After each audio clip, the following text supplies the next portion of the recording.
आइए देखते हैं कॉमन नाउन के साथ द का प्रयोग कैसे करते हैं। कॉमन नाउन के साथ द का प्रयोग करते समय हमें विशेष ध्यान देने की आवश्यकता होती है और सेंटेंस के सेंस को ध्यान में रखते हुए हम द का प्रयोग करते हैं। अक्सर आपने देखा होगा कभी कभी कॉमन नाउन्स के साथ कहीं पर दा लग जाता है, कहीं आ लग जाता है और हम इसी में कंफ्यूज रहते हैं कि ये क्या हुआ। आइए दो सेंटेंस देखते हैं। पहला सेंटेंस है आई मेट आ गर्ल। इस सेंटेंस में देखिए I met a girl, girl के साथ आ का इस्तेमाल हुआ जिसको मैंने रेड कलर से शो किया है यहाँ पर। The girl was beautiful. Next sentence में गर्ल के साथ द लग गया और जबकि पहले सेंटेंस में गर्ल के साथ ए लगा हुआ था, जबकि दोनों जगह पर गर्ल जो है वो कॉमन नाउन है। अब यहां पर कंफ्यूजन क्रिएट होता है कि यहां पर आ क्यों लगा और द क्यों लगा यहां पर नेक्स्ट सेंटेंस में। सेंस ये आया कि मैं एक लड़की से मिला। देखिए पहले सेंटेंस में लड़की के बारे में जब बात हुई है तो एक लड़की के बारे यानी किसी लड़की से बारे में मिला, कोई लड़की हो सकती है एनी।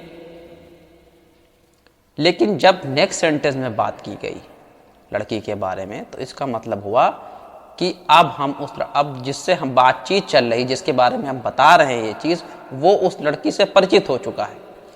इसलिए अब हम जब उसी कॉमन नाउन का प्रयोग नेक्स्ट सेंटेंस में उसी के लिए करेंगे तो वहां पर दा का प्रयोग करेंगे।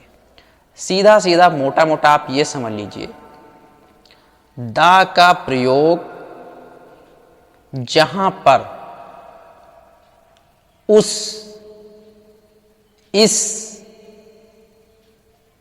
जो इस तरह के हिंदी सेंस को प्रकट करता है वहां पर हम दा का प्रयोग करेंगे। देखिए नेक्स्ट सेंटेंस देखिए, I saw an elephant. I saw an elephant, the elephant was injured.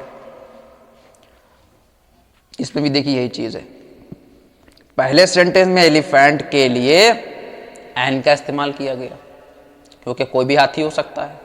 पहले बारे में जब बात की जा रही है, किसी को बताया जा रहा है कि मैंने एक हाथी देखा, तो हाथी कोई भी हो सकता है।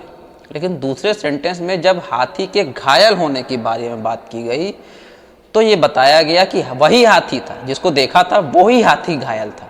The elephant was injured. इसलिए यहां पर कॉमन नाउन के लिए द का प्रयोग किया गया।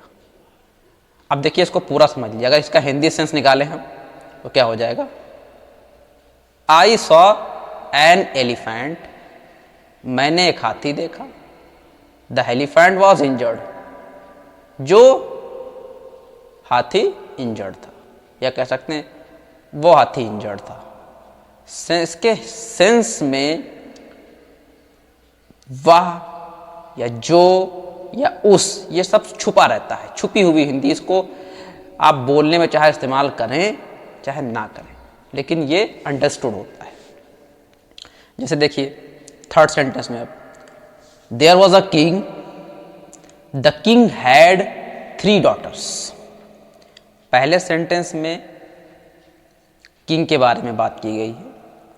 उस किंग को बताया गया कि कोई भी राजा हो सकता है, एक राजा था, कोई राजा हो सकता है या कोई राजा था। देखिए एक का मतलब पहले आप समझ लीजिए, एक का मतलब एक भी निकलता है, कोई निकलता है, किसी निकलता है, ये सारी चीजें निकलती हैं। ए या एन का, ए एन का मतलब एक ही नहीं होता है, ये भी और अच्छी तरह समझ लीजिए। ए और एन का मतलब हिंदी सेंस के हिसाब से किसी, कोई, ये सारे भी निकलते हैं।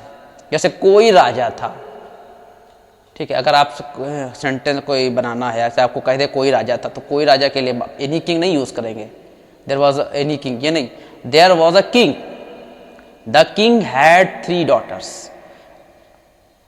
क्या हुआ कि उस राजा के 3 पुत्रियां थी, उसी राजा के बारे में बात हुई। देखिए तो इसीलिए यहां पर क्या हुआ कि द का इस्तेमाल हुआ किंग के साथ। पहले सेंटेंस में आप देखिए किंग एक कॉमन नाउन है, तो कॉमन नाउन के साथ ए का इस्तेमाल किया गया। लेकिन अगले सेंटेंस में देखेंगे जब आप, तो देखेंगे अब किंग कॉमन नाउन होते हुए भी इसके साथ द का इस्तेमाल किया गया, और वो इस वजह से क्योंकि अब ये किंग कॉमन नाउन आपके लिए नहीं रहा, जिससे बारे में बात की जा रही थी नेक्स्ट सेंटेंस में, उसके लिए कॉमन नाउन नहीं रहा, बल्कि ये क्या हो गया, अब इसके जो है हम इसके लिए द का इस्तेमाल करेंगे, जिससे आप परिचित हो चुके। मतलब किंग से पहले आप किंग से अपरिचित थे, अननोन थे, आपको नहीं पता था कौन से राजा के बारे में बात हो रही, तो कह दिया कि कोई राजा था। उसके बाद जब अगले सेंटेंस बात की गई तो इसका मतलब उसी राजा के बारे में बात की गई। इसलिए ऐसे सेंस को देखते हुए हम द का प्रयोग कॉमन नाउन्स के साथ करते हैं। इसको समझ लीजिए अच्छी तरह से। कॉमन नाउन के साथ द का प्रयोग करते समय बहुत ध्यान देने की आवश्यकता है, क्योंकि द से पूरे पूरे अर्थ बदल जाते हैं, द और ए या एन लगाने से। नेक्स्ट सेंटेंस में देखते हैं, आइए देखते हैं इसमें, आई हैव अ मोबाइल, मेरे पास एक मोबाइल है। नेक्स्ट सेंटेंस उसका, आई हैव द मोबाइल, मेरे पास वो मोबाइल है।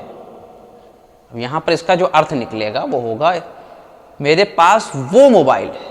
अब ये वो मोबाइल कौन सा है जिससे ये बात कही जा रही है, वो उस मोबाइल के बारे में जानता है, अंडरस्टूड है, वो समझता है, वो समझ रहा है कि वो किस मोबाइल के बारे में बात कर रहा है। लेकिन जब जनरल वे में बात की गई आ मोबाइल, तो इसका मतलब कोई भी मोबाइल हो सकता है, और जब द मोबाइल की बात की गई है तो इसका मतलब जिससे ये बात की जा रही है या जिसको ये बताया जा रहा है कि मेरे पास मोबाइल है, तो वो उस मोबाइल से परिचित है।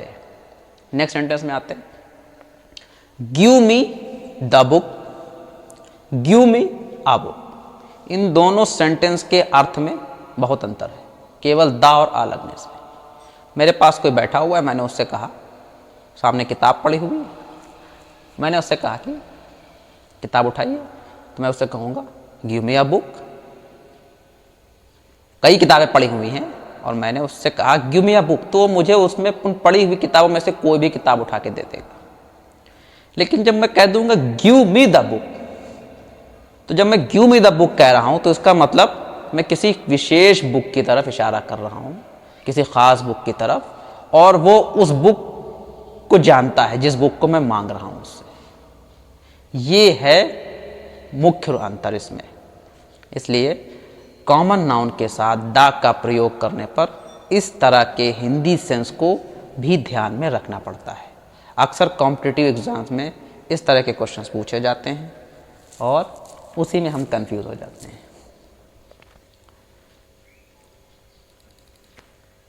द के स्पेसिफिक यूज में हम देखते हैं कहीं कहीं पर द का प्रयोग वर्जित होता है, द का प्रयोग नहीं लगाया जाता है, लेकिन फिर उसी सेंटेंस के साथ द का प्रयोग उसी वर्ड के साथ उसी सेंटेंस में कहीं ना कहीं हो जाता है। इससे हम कंफ्यूज हो जाते हैं। आइए देखते हैं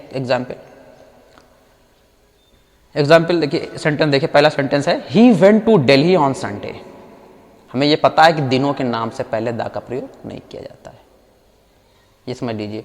ये एक जनरल वे में बात की जा रही है कि वो संडे को दिल्ली गया।